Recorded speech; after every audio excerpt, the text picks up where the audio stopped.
மும்பையில் நடிகர் சைஃப் அலிகான அவரது வீட்டுக்குள் புகுந்து மர்ம நபர் ஒருவர் கத்தியால் குத்திய சம்பவம் பெரும் அதிர்ச்சியையும் பரபரப்பையும் ஏற்படுத்தியிருந்தது. இப்படிப்பட்ட சூழலில் அந்த சம்பவத்தில் ஈடுபட்ட நபரை மும்பை காவல்துறையினர் இப்போ கைது செஞ்சிருக்காங்க. அவருடைய உருவம் பொறித்த சிசிடிவிகள் நேற்று வெளியானதை தொடர்ந்து இன்று அவர் கைது செய்யப்பட்டிருக்காரு. மும்பை பாந்த்ரா பகுதியில் நடிகர் சைஃப் அலிகான் வசித்து வர்றாரு. இந்த பகுதியில் பல பிரபலங்கள் வசித்து வர்றாங்க.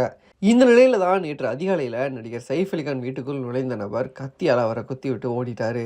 இதில் சைஃப் அலிகானின் உடலில் பல இடங்களில் காயம் ஏற்பட்டது. மொத்தம் 6 முறை அவரை மர்ம நபர் கத்தியால் குத்தி இருக்காரு. குறிப்பாக முதுகு பகுதியில் சைஃப் அலிகானுக்கு படுகாயம் ஏற்பட்டிருக்கு. இதையடுத்து சைஃப் அலிகான் லீலாவதி மருத்துவமனையில் அனுமதிக்கப்பட்டார். அங்கே அவருக்கு தீவிர சிகிச்சை அளிக்கப்பட்டு வருது. கை, முதுகு, கழுத்து என்ற பல இடங்களில் கத்தி குத்து காயம் ஏற்பட்டிருக்கு. கை, கழுத்தில் பிளாஸ்டிக் அறுவை சிகிச்சை செய்யப்பட்டிருக்கான். தற்போது சைஃப் அலிகான் உயிருக்கு ஆபத்தான நிலையிலிருந்து மீண்டுட்டார். அவர் தற்போது நலமாகவும் மருத்துவர் கண்காணிப்பில் இருப்பதாகவும் மருத்துவமனை தரப்பில் தெரிவிக்கப்பட்டிருக்கு. இந்த சம்பவம் நாடு முழுவதும் பெரும் பரபரப்பை ஏற்படுத்தியிருக்கு. சைஃப் அலிகான் வசிக்கும் பாந்த்ரா என்பது பல பிரபலங்கள் வசிக்கும் இடமாகும். அதிக கண்காணிப்பு கேமராக்கள், பாதுகாவலர்கள் உள்ள இந்த இடத்துல மர்ம நபர் எப்படி நுழைந்து சைஃப் அலிகானை கத்தியால் குத்தினார் என்ற கேள்விக்கு இன்னும் விடை கிடைக்கல.